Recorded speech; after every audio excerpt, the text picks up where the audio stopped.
Hello everybody, this is Arup sir from Drona Classes, Jamshedpur.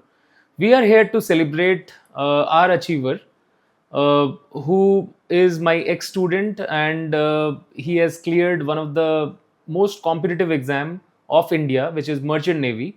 He secured a rank of 470 and made into India's best college, which is TS Chanakya. So we'll talk about his journey, like and all the nuances of like sailing and all. So let me introduce our achiever, Ayush. Thank you so much, sir. I really feel flattered at the moment. It's a privilege. Yes, it feels good to be on this podcast, and thank you so much, sir, for inviting me. Actually, I'm quite much willing to be a part of this, and let's explore how and where we head. For all the chotus of India, right? Who are Yes, aspiring to become a sailor, right? exactly. Or Jack Sparrow, right? Let's start the journey. So Ayush, कैसा है life अभी तक after Drona classes? So life has changed a lot actually. मैं बोलूँ तो काफ़ी I would say a paradigm shift in my life. I was a very studious guy. And abhi now I am like somebody who is crossing the winds and doing the rollings and pitchings in the ocean. So yeah, I think काफ़ी 360 degree shift हुआ है life में. So let me cut this journey into three parts, like life at Jamshedpur, Drona classes. Second would be life at TS Chanakya, and third would be your sailing part. So हम लोग क्या करते हैं, selling part से ही Drona classes तक आएंगे, उल्टा journey हम लोग ये देखेंगे. सो you passed out from TS Chanakya on the year 2022. 2022, yes. And 2022, and this podcast is shooted the shooting is done on 2025. So can I say how many countries you have traveled as of now in this career? So far, I would give a rough estimate around 26, 27. That is the number of countries covered so far. And yes, I would say experience wise, the first, it has been one, I was at sea for 1 year. So it was like a very, very good experience, I would say. Um, Combination of happy moments, combination of challenges and tough moments also. It was 13 December 2022. First, I joined my first ship on that day. Okay, there was a service vessel. It came and we all there were 4 to 5 people, including me, and हम बैठे हैं उसमें and हम गए हैं vessel के पास. Vessel was an anchor. कभी ज़िंदगी में इतनी बड़ी चीज़ मैंने आज तक लाइफ में देखी नहीं sir. Literally, it was like 250 meters was the first vessel. 250 meters from the ground level.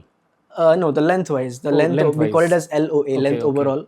So 250 meters was the length of the vessel. That is like a big metal box. समझ नहीं आ रहा है कि सामने क्या है और पीछे वाला हिस्सा कौन सा है. Like literally was that, and we went and there was like some crew on the boat, and उन्होंने हमें pick up किया and I could see it was all metal, completely metal. Didn't find a single Indian, including apart from me, there was not a single Indian on ship. So I could feel कि मैं कहाँ आ गया हूँ, where am I doing? Because I was a very studious kind of guy and got into this. So वो एक चीज़ था. Within this 1 year, my training, my routine was something like morning 4 o'clock I used to start my day. Okay. So morning 4 to 8 I used to be on watch with my chief officer.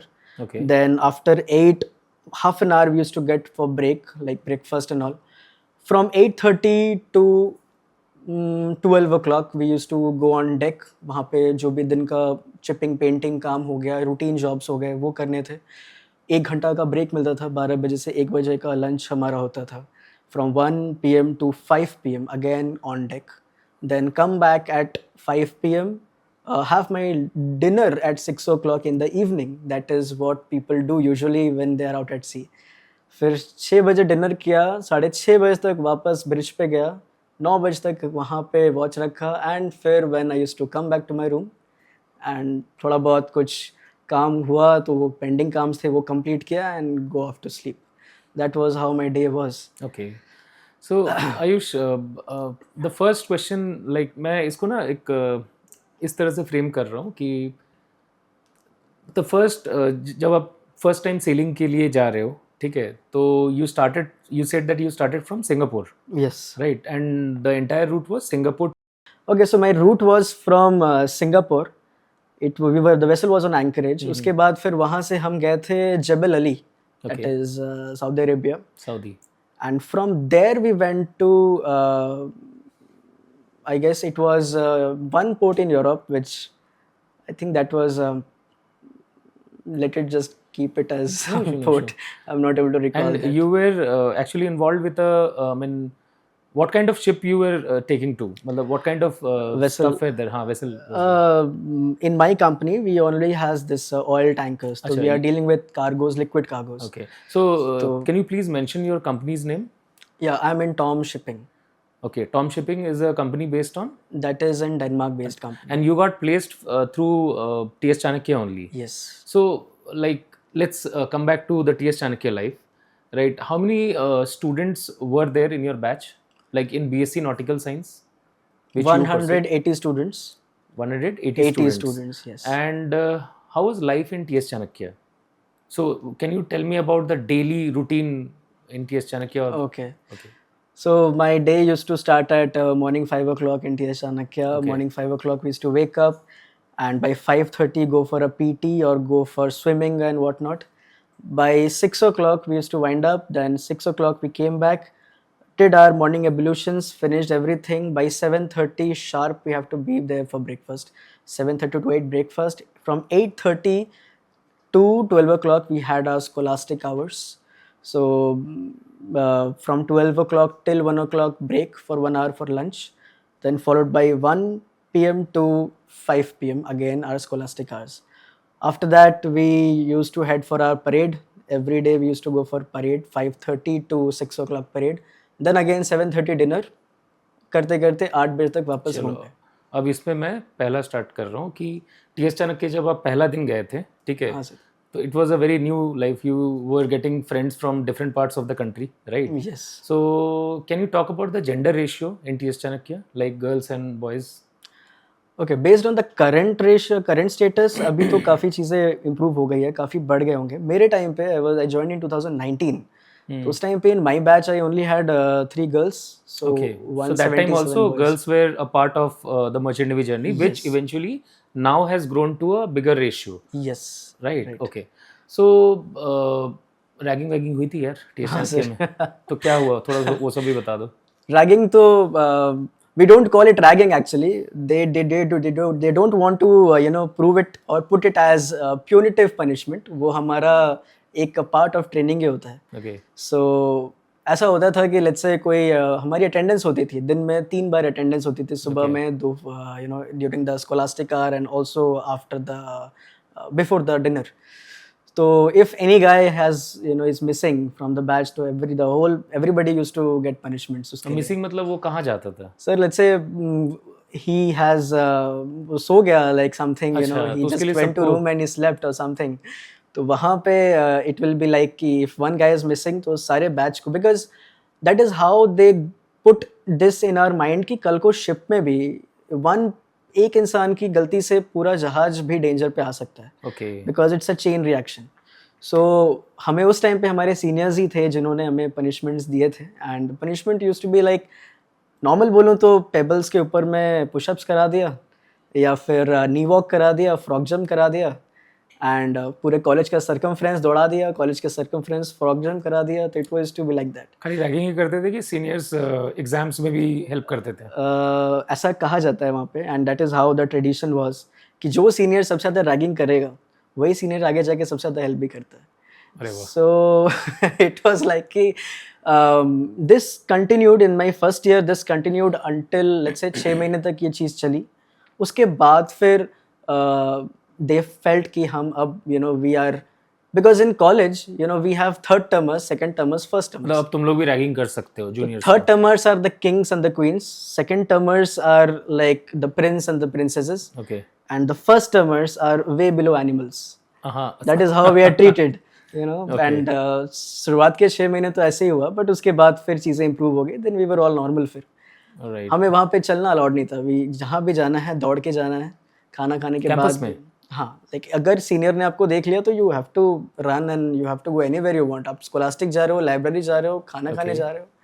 तो इस ये culture हमेशा के लिए अभी भी है क्या टीएस अभी भी चाणक्य चलता का? है. सो कैन आई से इंडिया का अभी जो रैंक 1 कॉलेज है मर्चेंट नेवी का, like can you name 3 or 4 colleges which according to the ranks?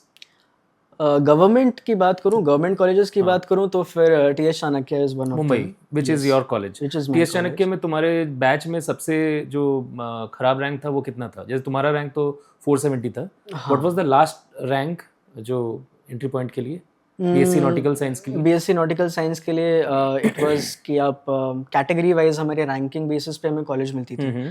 तो as I was in general category candidate, तो हमारे लिए 500 600 तक मैक्सिमम था. ओके, फॉर जनरल कैटेगरी आप बोल रहे हो ऑल इंडिया रैंक जिसका 500 के अंदर है वही बीएससी नॉटिकल साइंस मिलेगा. हाँ, एग्जैक्टली. अच्छा आयुष, अभी मैं ये भी बोलना चाहता हूँ कि जैसे हमारे ये पॉडकास्ट बहुत सारे व्यूअर्स देखेंगे. सो मर्चेंट नेवी में 2 बहुत इंपॉर्टेंट कोर्स है, which is one is BSc nautical science yes, and one is BTech marine marine engineering. Engineering. Right, थोड़ा सा उसके बारे में, बीएससी नॉटिकल साइंस किसको एस्पायर करना चाहिए और बीटेक मरीन इंजीनियरिंग किसको एस्पायर करना चाहिए, और बाकी जो कोर्सेज है थोड़ा बहुत उसके बारे में हम लोग बात करेंगे. तो पहले will start with BSc nautical science कि उसका हायरकी क्या होता है, उस कोर्स के थ्रू मैक्सिमम जो पोस्ट रहता है वो क्या होता है, उसका रिस्पॉन्सिबिलिटी क्या रहता है.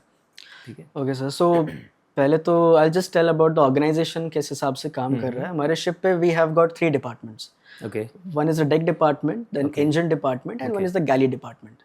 So for the deck departments, the people who get into the deck departments, they are usually the officers who basically go there, and it will be like BSc Nautical Science या फिर DNS एक program होती है, Diploma in Nautical Science. One is Bachelor in Nautical Science and Diploma in Nautical Science. ये 2 है program जिनके through आप deck department join कर सकते हो. ओके. फिर मरीन इंजीनियरिंग जो है, BTech in marine engineering, that will lead you into as a engine room department में फिर आप ज्वाइन करोगे. मतलब शिप में कुछ भी डिफॉल्ट्स होगा, मैकेनिकल डिफॉल्ट्स होगा, वो डिपार्टमेंट इंजन का पूरा जितना भी काम है, जनरेटर्स हो गए, ऑक्सिलरी इंजन्स हो गए, everything will come under the engine room. तो that is one thing. Okay.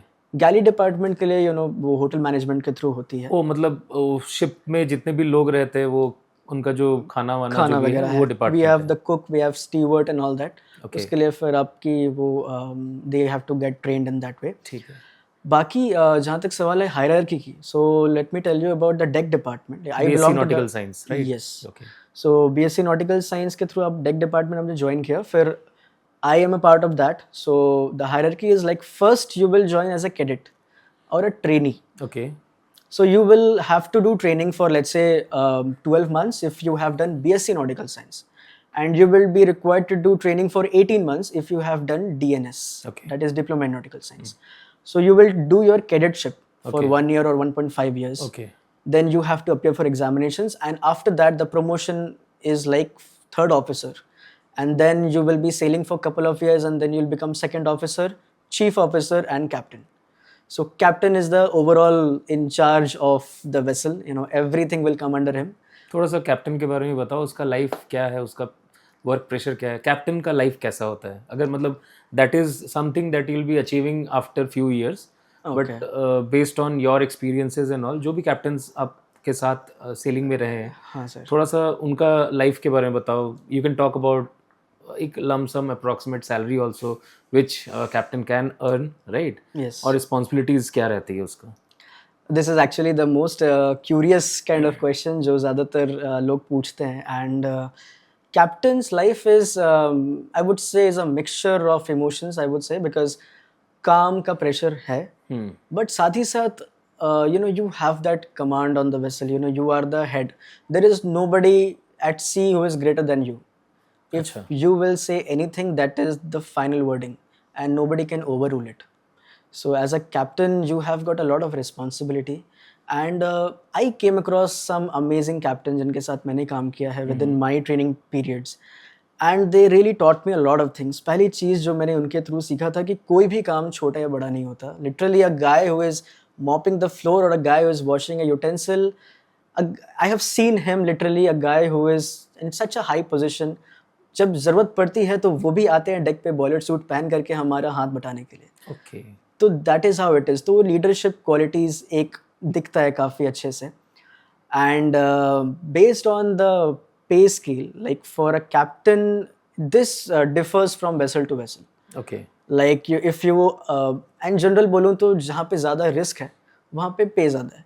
So captain का if I tell you, for a vessel that is in dry fleet, जो ड्राई कार्गोस कैरी कर रहे हैं, container vessels हो गए, bulk carriers हो गए, तो वहाँ पे captains wages will go up till $10,000 to $12,000 per month. $10,000 means 10 lakhs in Indian. Roughly, yeah. Okay, 10 lakhs per month. Per right. month, yeah. Okay. Now, if I talk about the liquid cargoes, like the vessels that are into liquids and all that, Right. जैसे मेरी company में थी, तो उसमें था कि captain salary will range between let's say $14,000 to $17,000 per month. And there is one category of vessel जिसको chemical cargoes carry करते हैं, उसमें सबसे ज़्यादा हाई सैलरी रहती है कैप्टन की, बिकॉज उसमें सबसे ज़्यादा रिस्क भी होता है. So you are into a part of the chemical. No, in my company we have chemical and oil both. तो वो चीज़ है. And So you're saying that in that case, €17,000 would be a rough. $70,000. Yeah. Sorry, dollars would be a monthly salary. Monthly salary for $17,000 means 17 lakhs, right? Roughly. Okay. And ये बताओ कि आप जैसे बोले कि कैप्टन का रिस्पॉन्सिबिलिटी है पूरा शिप के लिए. So सबसे बड़ा चैलेंज क्या है कैप्टन के लिए? मतलब एक कैप्टन का जर्नी में क्या क्या हर्डल्स आता है वाइल सेलिंग? क्या क्या टफ डिसीजंस लेना पड़ता है कैप्टन को? Yes. क्योंकि पूरा का पूरा क्रू मेंबर्स, पूरा का पूरा शिप उनके ऑर्डर्स पे ही डिपेंडेंट रहेगा. Can you throw some light on that? So from captain point of view देखा जाए तो it is like challenging यहाँ पे आ जाता है, because you have to handle there are 23 men working under you. Okay. You know, you have to make sure कि they are working and they are doing good job and they are helping you out.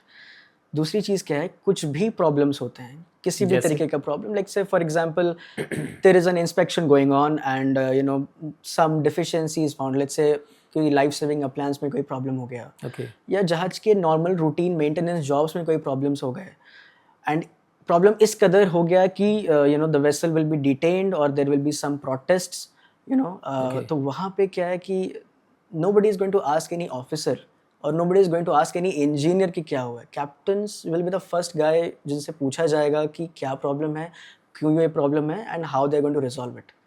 तो वहाँ पे you know he is always on the toes. He has to be.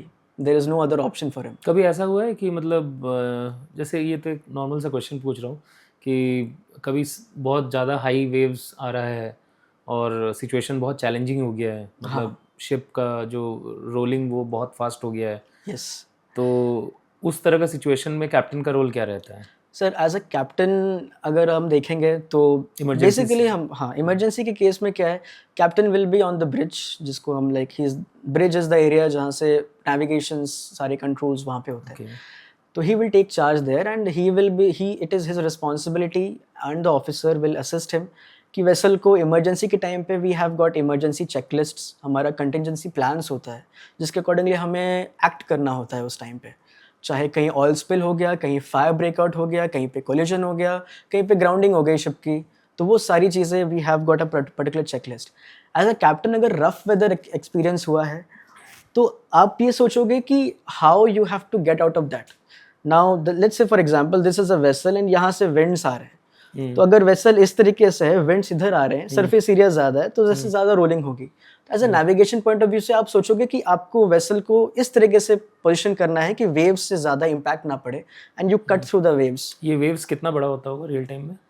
Sir मेरे experience के हिसाब से मैंने जितने बड़े देखे हैं, आई हैव सीन रफली अराउंड 10 to 15 मीटर्स के बीच में. That is the height. This was at which place? I experience this in North Atlantic ocean. North Atlantic. वहाँ पे ज़्यादातर मौसम ख़राब ही मिलेगा आपको. राइट. तो उस तरीके से और अभी क्या मतलब अभी वी आर इन द 2025, मतलब ये काफ़ी एडवांस वाला एरा है. जैसे पहले सुनने में आता था कि टाइटैनिक डूब गया, अभी कोई चांसेस है मिसहैपनिंग होने का या एक्सीडेंट्स होने का बड़े शिप्स का? एक्सीडेंट्स और किस रीजन से एक्सीडेंट होगा ये आप बता सकते हो?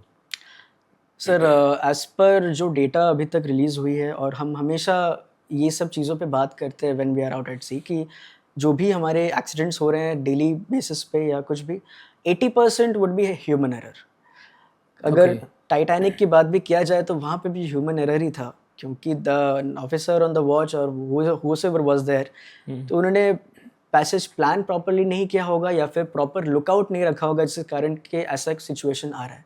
जहाज का कहीं भी जा कर के कोलाइड कर जाना, इसका मतलब ये हो रहा है कि एक जहाज जो 25 किलोमीटर्स पर आवर की स्पीड से चल रही है, वो चीज़ पहुंचने के लिए भी टाइम लगेगा, वो चीज़ होने के लिए भी टाइम लगेगा। अगर आप विजिलेंट नहीं हो उस टाइम पे, तो it will be very very much obvious कि आपके ऊपर ही ब्लेम है, because you are not vigilant और you have not kept a proper lookout there. Right. तो वो एक तो चीज़ आ ये जाता मतलब है। आज का डेट में ये काइंड ऑफ मतलब 95% चांसेस है कि एक्सीडेंट वगैरह नहीं होता है, बिकॉज इतना टेक्नोलॉजी आ गया है हाँ, during the selling and all. Yes. Okay. Now like other challenges like अभी वो सब आप सुनने में आता है कि पायरेट्स ये सब अभी सच है कि मतलब नहीं, होते हैं सर, होते ऐसा हैं? होते हैं। ओके. एंड इसको कौन डील करता है? अगर पायरेट्स कभी मतलब ड्यूरिंग द जर्नी कभी आता है तो उसको कौन ये करेगा? पायरेट्स का बेसिकली क्या है sir, like usually there are some reasons in South Africa, one is Somalia out of it. Somalia. Somalia हो गया, गल्फ ऑफ एडन हो गया, and these are the areas जहाँ पे हाई रिस्क एरियाज कहते हैं, एचआरए एरियाज कहते हैं, high okay. Risk okay. Areas. So so far, like whenever the vessel is passing through that area, तो it is like we follow a plan, vessel hardening plan कहते हैं उसको, जिसके accordingly हम अपनी वेसल को पहले पूरा प्रोटेक्ट करते हैं। वी नो कि हम शायद पायरेट को जहाज पे चढ़ने से रोक नहीं पाएंगे, बट हम उसका चढ़ना को डिले कर सकते हैं। We can delay them getting boarded, and how we do it, we basically rig a barbed wire and we electrocute it. Okay. Yes, or sometimes we are using the fire pumps, and we are just using the fire pump, and वो fire hoses के through काफ़ी high jet speed पे वो पानी बाहर आती है। इससे क्या होता है कि it causes an obstruction to somebody who is trying to board the vessel. That is how we are doing it. Now in case अगर जहाज पे पायरेट आ गए, for example, अगर वो चढ़ गए, तो पहली चीज़ तो है, जब वी नो कि वो चढ़ गए हैं, क्लोज आ जाएंगे, तो the captain will give a particular alarm, and हम everybody, there is a room in ship जिसको हम सिटाडेल कहते हैं। It's a very solid room, metal, highly metal room है। उसको आप अंदर से बंद कर सकते हो, अंदर से आप सब कोई आ सकते हो, बाहर से कोई उसे खोल नहीं सकता। खोल नहीं सकते। And we have emergency steering over there, we have all the provisions, खाने पीने का सामान, तो we all can go there. And pirate अगर आ भी जाएंगे तो हम मेन कंट्रोल स्टेशन से है नहीं वहाँ पे, तो what they will do, usually उनका मोटिव ये रहता है, they will not harm you, they will come to, maybe they will just come to ask for some money and ration वगैरह, because Somalia as a country is a very poor country. और like ठीक है, अच्छा, any other challenges, मतलब like एक हो गया pirates वाला, दूसरा हो गया कि एक्सीडेंट वाला, कोई अगर मतलब माउंटेन टाइप का कुछ अगर आ जा रहा है, yes, any other kind of challenges which a captain has to handle in his journey? Sir from the port operations point of view, वहाँ पे कुछ भी डिफिकल्टीज हो रही है, कुछ भी प्रॉब्लम्स हो रहे हैं, लॉजिस्टिक वगैरह वो वही उसमें डील करता है। कैप्टन्स को ही, like they have to deal with that. Alright, and is it true कि like there is a saying, a captain has a wife at every port? तो मतलब ये भी थोड़ा सा, मैं इस पे भी आऊँगा कि ऑब्वियसली कैप्टन एक सर्टेन एज के बाद ही होता है, राइट? यस, सो एक कैप्टन का लाइफ भी है कि मतलब वो काफ़ी टाइम समुंदर में ही रहता है, right? So if you want, this is actually, मैं कह सकता हूँ कि इट इज, अभी के डेट में तो it is partially true, partially true. All right. but not wife literally. There are certain things I think you are not मतलब gonna, कैप्टन चाहे तो किसी भी कंट्री में उसके पास मतलब कोई ऐसा ऑब्स्ट्रक्शन नहीं है कि वो कंट्री को विजिट नहीं कर सकता है, हाँ उसके पास सारा वीज़ा रहता है ना? नहीं, वीज़ाज नहीं है सर, एक्चुअली शोर लीव्स हमें मिलते हैं, लाइक ऐसे वेसल कहीं पे भी जा रही है एंड वहाँ पे let's say loading operation, discharging operation में 3 से 4 दिन वेसल वहीं पे रहने वाला है, तो उस केस में आप जा सकते हो, you can go and you can just explore that place and you have to come back also after let's say couple of hours. और कैप्टन के पास मतलब, क्योंकि ये भी एक चैलेंज रहता है कि मान लो कोई भी कंट्री में जा रहा है तो उसका कंट्री का करेंसी होना चाहिए। जैसे आप लोगों को अगर कभी किसी कंट्री में घुस रहे हो और घूमना है तो उस कंट्री का करेंसी होना चाहिए, तो इसका कौन इंश्योर करता है? नहीं sir, actually this is a myth, क्योंकि we deal with dollars. Okay, तो कैप्टन को company will give some cash, okay cash in hand. तो लेट्स से अगर आप जहाज पे हो और आपको कहीं जाना है घूमने के लिए, तो you can ask the captain for some cash. Okay आपको जरूरत पड़ेगी and the captain will adjust this with your next wage में he will adjust that. Okay so you can take the dollars, वहाँ पे जा करके आप डॉलर्स में, तो वहाँ लोकल मार्केट में यू कैन एक्सचेंज इट, वहाँ का लोकल करेंसी पे आपको मिल जाएगा. एंड यू कैन जो भी आपको चीज़ें लेनी है, घूमना है, you can explore that. Alright. वो चीज़ है. मतलब देखा जाए तो ये उन बच्चों के लिए ये करियर बहुत अच्छा है जो एडवेंचर पसंद करता है, ठीक है, ट्रैवल पसंद करता है. And as you are saying back the stage की merchant navy is a career जो एक एस्पिरेंट है, वो 30 to 35 के एज में एक काफ़ी अच्छा कॉर्पस वो बना सकता है. Yes. You are talking about the numbers also. Is it true that numbers? Yes, sir, that is true. So can you share the numbers, like, if it's okay with Okay, you? the thing is कि like it is very true that you know, आप काफ़ी कम time में you can make a good kind of corpus. Let's say 10 years, 15 years down the line, if you're sailing. So by the time you are, let's say 40 or 35 के बीच में अगर आप हो, if you're starting from 25, तो by that time maybe like let's say 43 CR or something, that will be the worth 40 that to you 50 can, crores आप you save can कर make सकते that हो. kind of worth. अच्छा, ये भी है कि जो मतलब एक कैप्टन को जो सैलरी मिलता है वो क्या टैक्स कट के मिलता है कि वो पूरा सैलरी को मतलब नहीं sir, actually the thing is कि फॉर अ कैप्टन और for anybody on vessel, since we are operating for more than 6 months हाँ हाँ इन, तो उस केस में क्या है, we are having that NRI वाला status. Okay So when we get that NRI status, तो उसके accordingly we are you know, not included in that liability to pay tax. So we don't have any obligation to pay that. जो So what you're earning is what your CTC is, that is your in hand salary. अच्छा वो पूरा का पूरा amount आप bank में without tax आप मतलब रख सकते हो. Exactly. ओके. और एक चीज़ है, जैसे ये भी मैंने सुना है कि एक सेलिंग तो पूरा साल भर नहीं होता है. सो जैसे कितना मंथ एक साल में, लाइक कितना मंथ सेलिंग होता है और कितना मंथ मतलब नॉन सेलिंग या मतलब छुट्टी वुट्टी रहता है, ये थोड़ा सा बता सकते sir this will depend from company to company. मैं अपनी कंपनी की बात करूं तो हमारी कंपनी में it is all up to me. अभी एक कॉन्ट्रैक्ट मैंने किया as a junior officer. For a junior officer you have in our company it is 6+1 6-1. तो इधर आप 5 महीने करोगे या 6 महीने करोगे या 7 महीने मतलब 6+1 का मतलब है कि अब 6 महीना सेलिंग किए हाँ. और 1 महीना. नहीं सर, 6+1 का मतलब हो गया कि लेट्स से आपके 6 months के कॉन्ट्रैक्ट थे, हाँ हाँ बट बाय द टाइम आपने अपना कॉन्ट्रैक्ट कंप्लीट किया, लेट्स से उस वक्त कोई पोर्ट नहीं है, आप समुद्र के बीच में हो, हाँ हाँ तो ऑब्वियसली आप वेट करोगे जब तक पोर्ट आएगा. हाँ हाँ ये भी देखा जाएगा कि वहाँ से साइन ऑफ पॉसिबल है कि नहीं उस पोर्ट से. तो रफली 7 महीने हो जाते हैं. अगर आपने 7 महीने सेल किया तो महीने के बाकी के 5 महीने आप घर पे रह सकते घर पे रह हो. सकते तो छुट्टी is all up to you in my company. Okay. Right. और ड्यूरिंग दैट 5 months उस समय भी आपको पे मिलता है कि you are getting paid for the 7 months only? This is actually a myth. वो नहीं होता sir. We are contractual employees. Alright. ये सभी के लिए अप्लाइड होता है? हाँ, this is applicable for everybody. So now थोड़ा सा फ्लैशबैक पे जाते हैं यार, ठीक है? सर बिल्कुल. आयुष इन क्लास 7-8 क्या था आयुष, कैसा था? सर एक लड़का था, used to wear spectacles and सिर्फ किताब के साथ घूमते रहता था दिन भर. कभी in your wildest of your dream कभी सोचा था कि मतलब सेलिंग करेगा लाइफ में, कैप्टन की तरफ जाएगा? टू बी ऑनेस्ट, इस करियर को लेकर के आई गेस जो क्लैरिटी मुझे after I got enrolled with this institute, Drona institute, I think उसके बाद ही पता चला. उसके पहले तक not even in my wildest of dreams I thought कि मैं एयरफोर्स जानता था, डिफेंस जानता था. क्या सोचा था मतलब 7, 8, 9, 10 में क्या सोचा था, क्या करना है? एक्चुअली सर ऑनेस्टली उस टाइम पे कुछ भी नहीं सोचा था मैंने. लिटरली आई वाज जस्ट सिर्फ ये था कि हाँ एग्जाम्स करने हैं, ये करना है, वो करना है, खेलना है थोड़ा बहुत. That was how my life. Topper बच्चा था कि एवरेज वाला था? सर लगेगा मैं शो ऑफ कर रहा हूँ. टॉपर था? आई थिंक कह सकते हैं. कह सकते कि मतलब क्लियर कर दे यार, मतलब फर्स्ट रैंक वाला था क्या बच्चा? टॉप 5. अरे भाई सही है, सही है, सही है.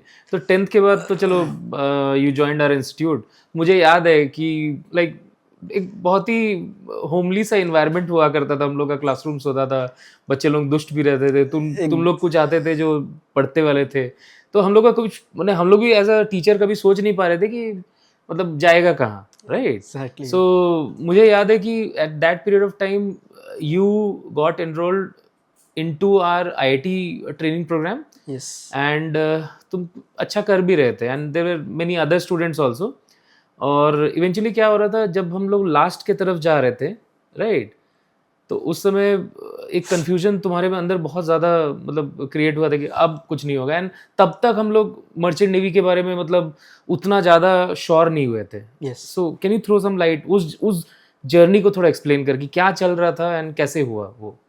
सर, शुरुआत से आते हैं तो 10th तो हो गया, उसके बाद फिर इट वाज कि there is a need to get into some coaching institute because Okay. Obviously 11th-12 में there is a very lot of changes are there. और एक चीज़ है, जमशेदपुर ऐसा जगह है जहाँ पे पेरेंट्स का प्रेशर बहुत होता है एग्जैक्टली कि या तो डॉक्टर बनो या तो इंजीनियर बनो, राइट। और लाइक यहाँ पर और एक third career option is TISCO apprentice at that time. इसके अलावा कोई और मतलब कोई और प्रोविजंस ही नहीं थी कि बच्चे सोच पाए for careers like hotel management, defence, merchant navy and so on, right. So you are also from that background only, like तुम लोग के पहले से कोई सजेस्ट किए थे कि यही करना है, इंजीनियरिंग करना है, वैसे घर में कुछ हो रहा था बात बात? सर, घर पे बात होती थी तो it was like my dad always encouraged me for forces getting into army या एयरफोर्स या Alright. नेवी। उस चीज़ को लेके बात होती थी। या Right. इंजीनियरिंग मुझे पर्सनली मुझे नहीं करना था, I was not into that. But या ऐसे मैं जर्नी था कि लाइक 10th के बाद ज़रूरत पड़ी थी ट्यूशन की। Hmm. तो द्रोणा क्लास का मुझे याद है first day I came with my dad and I could see there was some genius man in front of me and वो कुछ कैलकुलेशंस कर रहे थे अप टू 7 डिजिट और 8 डिजिट और डेसिमल। अच्छा, you वो remember देख that करके तो वो देख करके तो सर मुझे ऐसा लगा कि यार ये तो मैंने आज तक लाइफ में कभी देखा ही नहीं लिटरली, एंड सर आप ही थे वो तो वो चीज। मैजिक था। So So then I got into Drona classes a and messy room, right? ऐसे Written छोटा सा है। रूम था सर, आई थिंक कितना हाँ। 10x10 का और रूम हर था जगह वो। कुछ ना कुछ फॉर्मूलेस लिखे हुए एंड थे। इट वाज लाइक पागलों बोर्ड्स, का जगह। प्राइमरीली बोर्ड्स के लिए था। बोर्ड्स तो ठीक है, वो तो निकल गया। उसके बाद ये था सवाल कि करना क्या है लाइफ में, because I was with you in this IIT वाला बैच। तो क्वेश्चंस वगैरह आपके टेस्ट सीरीज हो गए, आपके जो स्टडी मटेरियल हो गया, दैट वाज समथिंग जो मुझे लगा कि यार कहीं ना कहीं तो इट विल हिट। कहीं ना कहीं you aim for the moon and you land up with some stars. So that is the question, that is the thing. That only happened with you only. Journey was towards the IIT dream and eventually कहाँ वो merchant navy dream का। तो मैं वही चीज बोल रहा था sir, like that is how it is said कि you know at any point of life कभी कभी ऐसा होता है ना, you just get that feeling कि you are not going to choose the career, many times career is choosing you. Destiny. And that is how it is. Like I think मैंने 10 entrance exams दिए थे after my 12th exam. Yeah. It was BITSAT था, Yeah, Comet West Bengal था, joint, IIT West JEE, and Bengal, I remember IIT, those things. NDA भी था one of that. So but नहीं हुआ at the end. And फिर बाद में I was thinking कि यार पता नहीं like where I You am came going one to day head. and like And I was telling you कि सर पता नहीं कुछ समझ नहीं आ रहा है। अपने काउंसलिंग लिया था and it was IMU CT। That was something जो मुझे आई गेस मैं पहली बार सुन रहा था। मुझे I got really curious and उसके बाद चीज़ें जिस तरीके से हुई है, it all happened very rapidly. Dots were connected. जानते हो तुम्हारा जो आईआईटी वाला प्रिपरेशन था वो इवेंचुअली हेल्प किया, बिकॉज मैं स्टूडेंट्स को भी बताना चाहता हूँ कि IMU CT का पैटर्न में आज you are getting physics, chemistry, mathematics, yes general aptitude and English. Yes. तो बेसिकली फिजिक्स, केमिस्ट्री, मैथमेटिक्स का आज का लेवल थोड़ा सा मतलब नॉट लाइक IIT मेंस, थोड़ा सा इजी होता है। बट अब तुम्हारे समय में जितने एस्पिरेंट्स बैठ रहे थे इस एग्जाम में, अब वो नंबर्स काफ़ी बढ़ गया due to Instagram and reels. मतलब अब तुम्हारे ऐसे लोग जो इंस्टाग्राम वगैरह में रील्स शेयर कर रहे हैं कि लाइफ एट सी और डिफरेंट कंट्रीज जो आप विजिट कर रहे हो, ये बहुत लोगों को शायद पसंद है कि ट्रैवल करना है एट दिस एज। आप 26 कंट्रीज घूम चुके हो, you are thinking of a career कि जहाँ पे आप एक समय में 30-35 का एज में आप BMW या ऑडी आप ओन करोगे, you will be having a big bank account, I mean corpus, 50 to 60 crore का आप कॉर्पस बना सकते हो। एट 35 एज कौन सोचेगा यार घर हो जाएगा, सब कुछ हो जाएगा। सो ये उन लोगों के लिए बहुत अच्छा करियर ऑप्शन है। Yes. मतलब एवरेजली मैं देख रहा हूँ 35 में आप लोग चाहो तो रिटायर भी कर सकते हो। और 50 करोड़ अगर आ जा रहा है तो 35 में आप सोच सकते हो कि रिटायर करो और अपना कुछ बिजनेस वगैरह कर लो। There are sure opportunities Right, ऐसे आफ्टर सी। तो वो एक चीज़ है। What I would suggest is खासकर पीपल हु आर थोड़ा ट्रैवल ड्रिवन मेंटली, वो थोड़ा मतलब you know they need to be strong इसमें आने के लिए। और साथ ही साथ सर एक चीज़ है, बाय नेचर थोड़ा फिजिकल है, बिकॉज वहाँ पे यू अगर मैं बोलूँ तो 64 mm dia rope. That is the thickness of the rope that you have to pull sometimes. Okay. That was what I was doing initially. So इससे एक क्वेश्चन मेरे दिमाग में आ रहा है. I'll come to that point also. Yes. You are saying कि merchant navy career में physical strength का भी रिक्वायरमेंट पड़ता है. Physical and mental दोनों. ना इस पे मैं आ रहा हूँ. अभी जैसे हमारे गवर्नमेंट काफी एम्फोसिस कर रहे हैं गर्ल्स लोग को इस करियर में जाने के लिए, राइट? एंड लाइक गर्ल्स लोग फिजिकली उतना स्ट्रांग नहीं है. So can you throw some light कि एक गर्ल का जर्नी क्या रहेगा एंड कितना सेफ है, ठीक है, based on Indian standards and all, right? क्योंकि बहुत कुछ है क्वेश्चनेबल. सो आप थोड़ा सा हमारे इंडियन ऑडियंस जो गर्ल स्टूडेंट है उनको भी आप मोटिवेट करो कि they should join this career और not, right? Sir, I will tell one name. Captain Radhika Menon. Alright.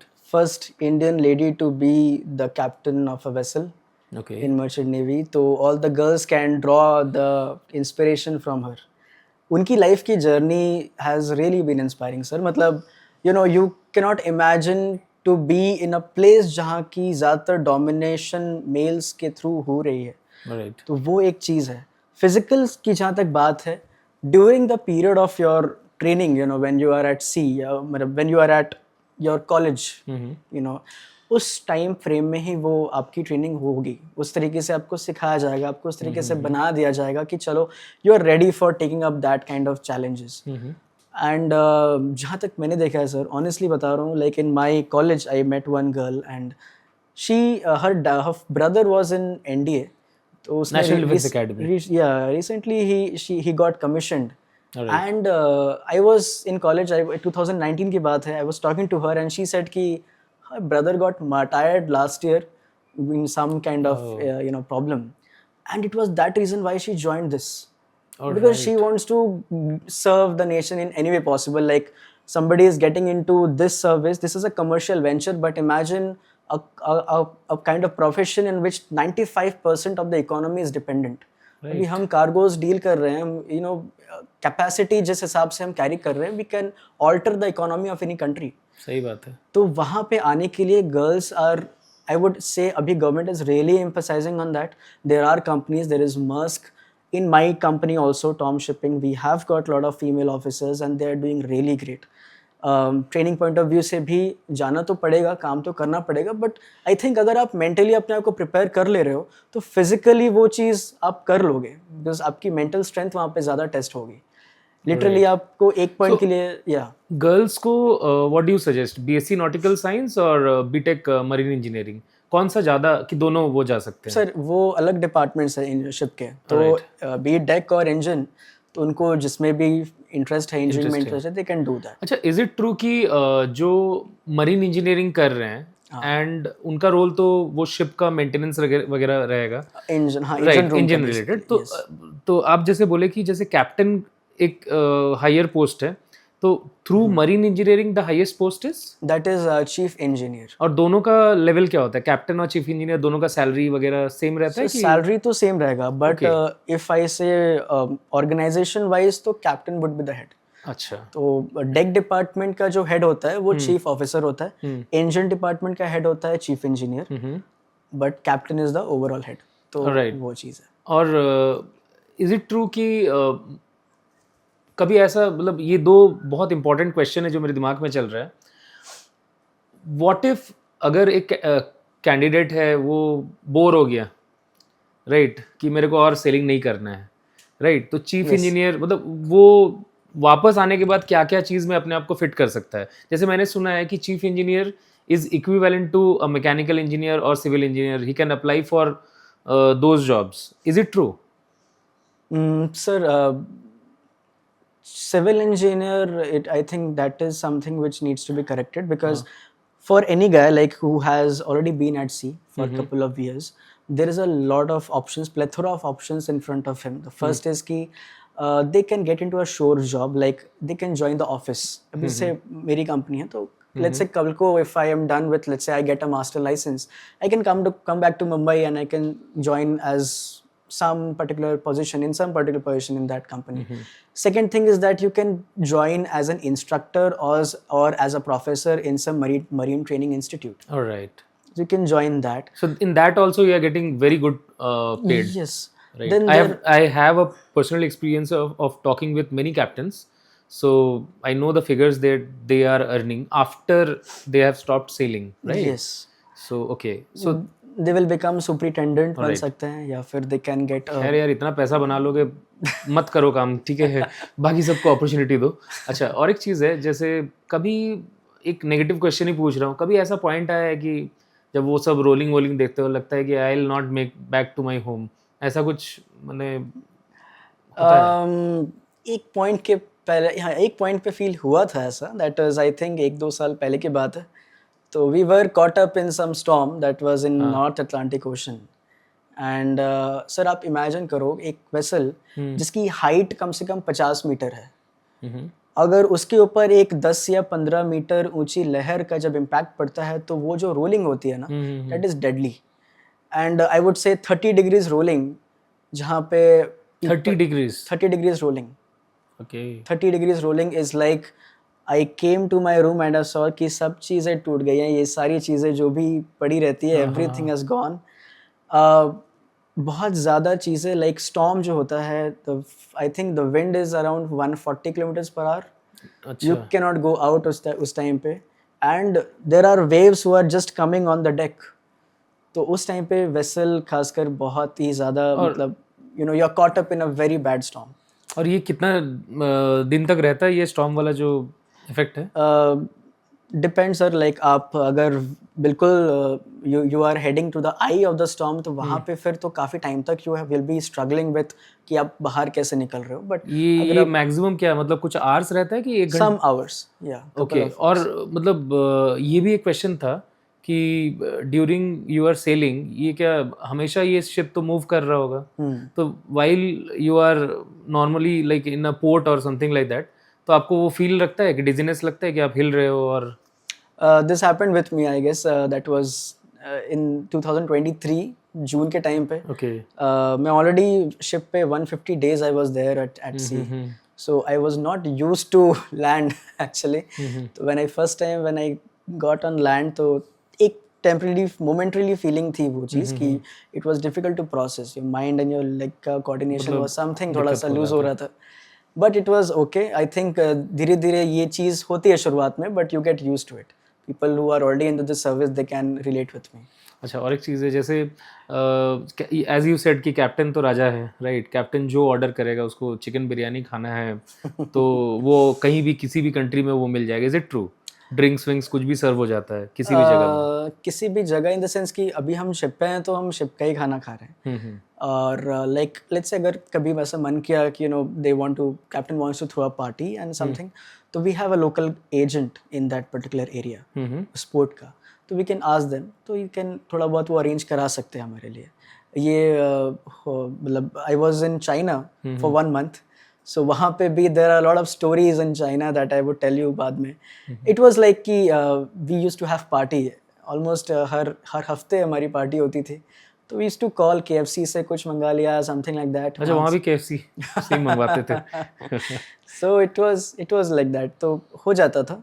It is fine. मतलब आप एडवेंचर्स कर रहे हो, खाना पीना इज ऑल गुड. पीना के बारे में पूछ रहा हूँ, लाइक पीना और सेलिंग करना ये एक दिस इज समथिंग जो कि अभी की based on the current regulations, international regulations, and पहले भी कुछ टाइम पहले से भी ये चल रहा है कि there is a very strict regulations, खासकर पी नहीं सकते हो. ड्रिंक को लेकर के है. You can drink but you know let's say if you are on watch, अगर आप वॉच आपका लेट्स से 8 बजे रात को शुरू होने वाली है, तो आप शाम के 4 बजे से लेकर के 8 बजे के बीच में you are not suppose to drink anything. तो 4 hours before your watch you shouldn't. अगर पकड़ाए तो क्या होगा? लाइसेंस कैंसिल हो जाता है? हमारी कंपनी में sir you will directly get terminated. Right. There are 2 bases on which you can get terminated. One is you violate the alcohol policy. Okay. And the second is you do some kind of marine pollution. तेल का पानी में गिरना. Okay. In a good reasonable quantity, then it will be थोड़ा सा problem हो सकता है. उस केस में किसको मतलब सबसे ज़्यादा झेलना पड़ता है? पहले तो सर कैप्टन पे ही बात उठती है. Okay. उसका लाइसेंस चले जाता है in that case. Yes, captain का लाइसेंस जा सकता है. He will be in jail for 2 years. नहीं तो हेफ्टी फाइन. खाली थोड़ा सा अगर तेल गिर गया, थोड़ा मतलब there is a limit actually. उसके beyond that will depend from place to place, वैसा राइट, रहता है. सबसे ज़्यादा स्ट्रिक्ट रूल किस जगह में है वर्ल्ड में? यूएस वाटर्स यूएस वाटर्स, वहाँ पर मतलब थोड़ा भी अगर ऑयल वॉयल गिरा तो काफ़ी स्ट्रिंजेंट होते हैं sir. They have got a very high technology, they can detect anywhere any place. उनका राइट. ऐसा है कि if you are entering US waters, you have to take the US water inside your tanks. मतलब जैसे हम जहाज़ पे बैलेस्टिंग करते हैं या डी बैलेस्टिंग करते हैं, कभी हम कार्गोज नहीं है जहाज़ पे, तो उस टाइम पे शिप इज़ वेरी लाइट. थोड़ा सा भी विंड होगा, थोड़ा सा भी स्वेल आ गया तो उसमें काफ़ी इम्पैक्ट पड़ती है. तो फॉर स्टेबिलिटी पर्पस हम we take up sea water. US में क्या है, you have to take the US sea water, you can not take the water from anywhere else, you have to de balance then again do ballasting. वहाँ पे they have got very stringent policies and they will be checking on you at any point of time. तो आप वहाँ पे you cannot foul anything or bluff anything, it's like that. And Okay. yeah. Now coming back to one more very important questions during this entire sailing journey, what are the wow moments that you experienced? Like कुछ ऐसे 3 moments बता सकते हो जो कि एकदम मतलब अलग था तुम्हारे लिए? हाँ सर, ऐसे तो बहुत सारे हैं एक्चुअली. बट आई वुड से इन माई सेकेंड शिप एक्चुअली मैंने ब्राज़ील से ज्वाइन किया था. सो ब्राज़ील में there is a place in स्वापे. तो वहाँ पे I boarded my vessel and वहाँ से we went to Rio de Janeiro. And वहाँ पे sir, like when you enter that port, you know, you would see the seventh wonder of the world, the Christ the Redeemer, a big bada sa like this, welcoming you in the port waters. So it was like very good thing. दूसरी चीज़ wow moments में बोला जाए, there is one thing we call it as dry dock, जहाँ पे हर 5 years में the vessel has been, you take out the vessel from the water and you do all the inspection. वो पहला moment था जब मैंने शिप को actually अच्छे से देखा था, मतलब प्रॉपरली ऑन द लैंड.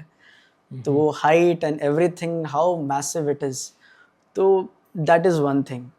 तीसरी चीज़ was you get to you आज की डेट में एनीबडी, अगर किसी का घर अगर शोर के पास में है, दे हैव दैट, या फिर लोगों को एक्चुअली सोचना पड़ता है कि अगर उनको एक बहुत बढ़िया सा सनराइज या सनसेट देखना है तो उनको या तो शोर के पास में रहो, नहीं तो फिर you see that beautiful site.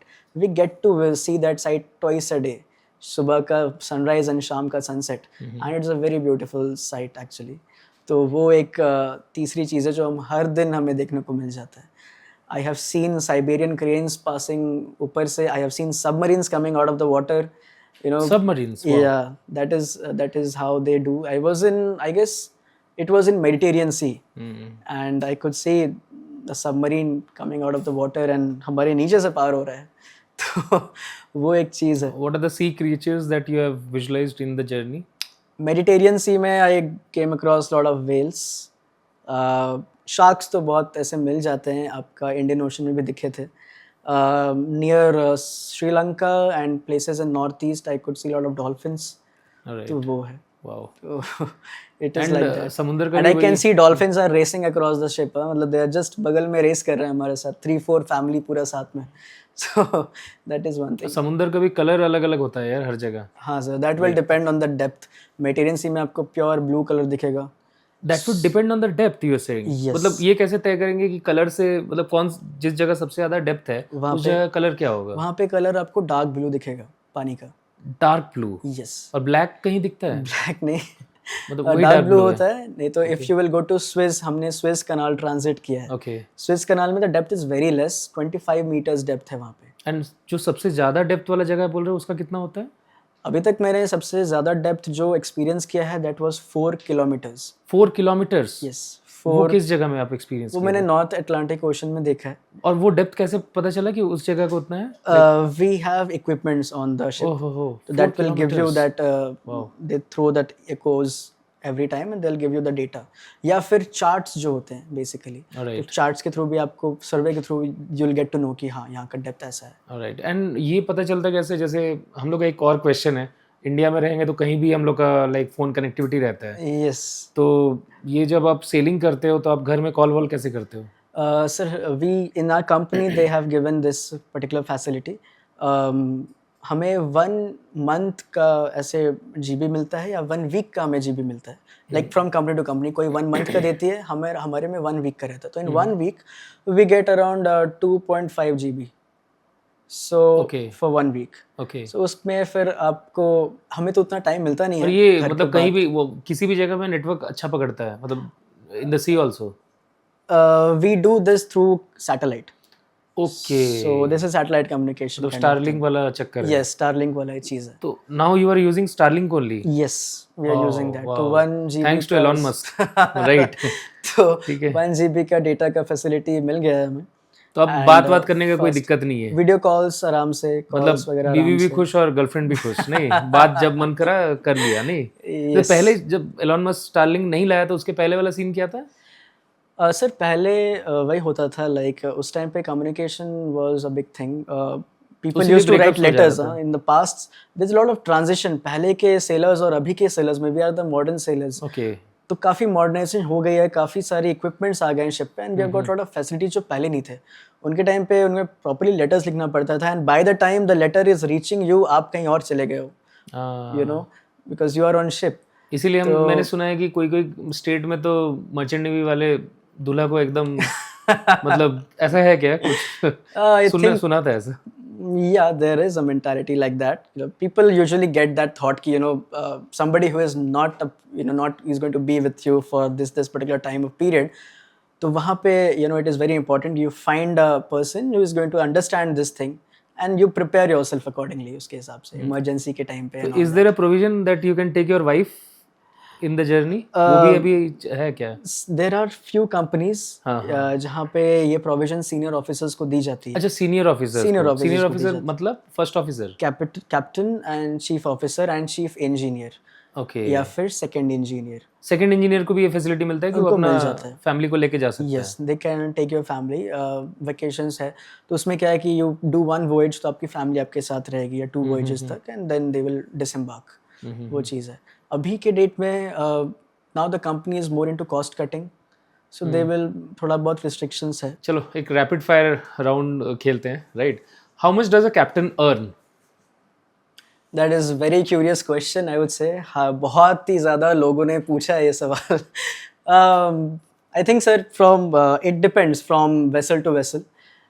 For a captain who is working on a dry fleet, तो his range would be around, let's say, $10,000 to $12,000, I would say, alright. per month. Yeah. Then for a captain who is into liquid cargoes and vessels carrying liquids, usme it would range from 14,000 to, let's say, $17,000. And there is a category of liquid cargoes jahan pe we are basically dealing with chemicals. Wahan pe the salary would be quite high. I think that is the highest because it contains the highest risk. So there the salary would be between $17,000 to $20,000 per month. So you are saying $20,000, which Yeah. according to Indian rupees would be 20 lakhs per month. Yeah, roughly. So lot of motivation to the merchant navy aspirants, right? 20 lakhs per month is the salary which a captain earns. So and that is in the beginning years. And if a captain stays a captain for the next 5 years, is there a increment in that also, or it would be stagnant? Like for a chemical tanker, now this figure is something which I'm just giving an approx figures That to can be you. more than that also. Yeah, it can be more. It is like a range between 17,000 to 20,000. So for beginning with a chemical cargo vessel, so it would start with 17,000, 18,000. It will go up to 20 or 21. So that is how it is. Alright. And यार बिहारी हो and मतलब जमशेदपुरिया background से है, Yes. तो मतलब parents का ये भी चिंता रहता है कि यार कोई दूसरे कंट्री में जाके क्या खाना है, क्या पीना है, राइट? तो ये भी कुछ वियर्ड मतलब एक्सपीरियंसेस हुआ है? मेरे फर्स्ट शिप पे हुआ है सर, लिटरली 3 महीने मैं सिंस इकलौता इंडियन था, हाँ। तो 3 महीने मैंने सिर्फ सरवाइव किया है चावल, दाल, अचार और सैलेड। सत्तू भेजी थी मम्मी, सत्तू और ठेकुआ? नहीं नहीं, नहीं। so it was like that. China में I had got some strange experiences क्या खाए also. थे भाई चाइना में? चाइना तो We went to popular a है। restaurant over there and it was like I ordered for chicken. Hmm. So over there chicken is everything ना, so that waiter came and उसने मुझे इशारे किए, मैंने पूछा what is it? Because उसने देखा, मैंने प्लेट देखा, इट्स चिकन तो नहीं लग रहा है ये लिटरली, इसके क्या है इसमें, तो he gave me that इशारा like this, So what was this? and it was a frog. So he got a frog for me. तो ये सब And खाना there पड़ता are- है यार कि ऑप्ट आउट कर गया. नहीं, मैंने नहीं खाया लिटरली, बट मतलब ये करियर उन लोगों के लिए नहीं है जो एकदम मतलब वेजिटेरियन है, इंडियन मेंटालिटी से थोड़ी डिफिकल्ट होती है फॉर डिफिकल्ट होती है, वेजिटेरियन. बट उनको भी खाना पड़ेगा कभी कभी, ऐसा है क्या? बहुत सारे ऐसे सी फायरर्स हैं जिनको मैंने देखा है जो from veg to non veg उनको बनना पड़ा, because after all you need food, so anyhow you have to eat it. So mister Jack Sparrow, समुंदर क्या सिखाया यार तुम लोगों को?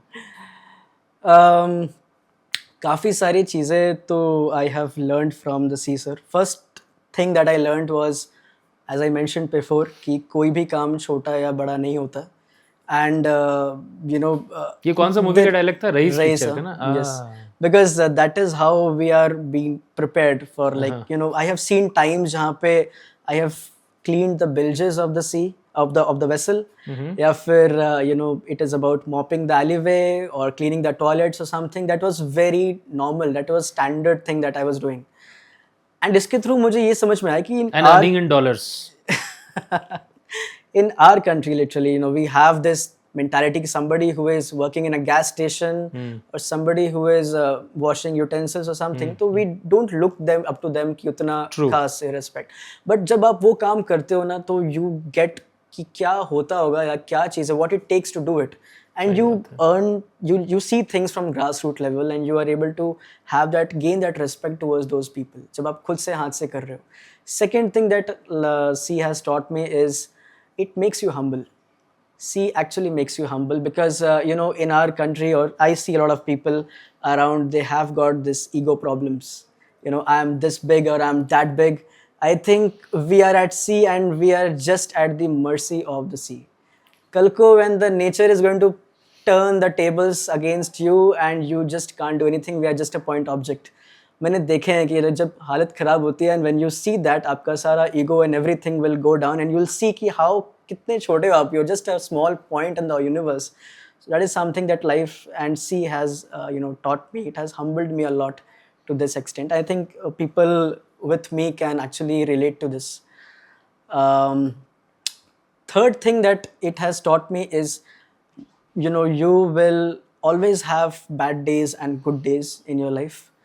Best part is that, you know, bad days also, you know, it gets over, you know, bad days also passes. There are people with you जिनके साथ आपको handle करनी पड़ेगी चीज़ें. You have to stay with that person for 6 months. आपको उन्हीं को देखना है, आपको उन्हीं के साथ काम करनी है, आपको उनसे ही काम करवाना है. You should have, or you should learn that people management, जो कि आपको कहीं पढ़ने की, we are not taught these things from a B school. We have to see this from a practical point of view, and you have to handle it. Exactly. वहाँ पे the captain's role plays a very important, you know, it is a very important role over there. तो वो चीज़ आपको हर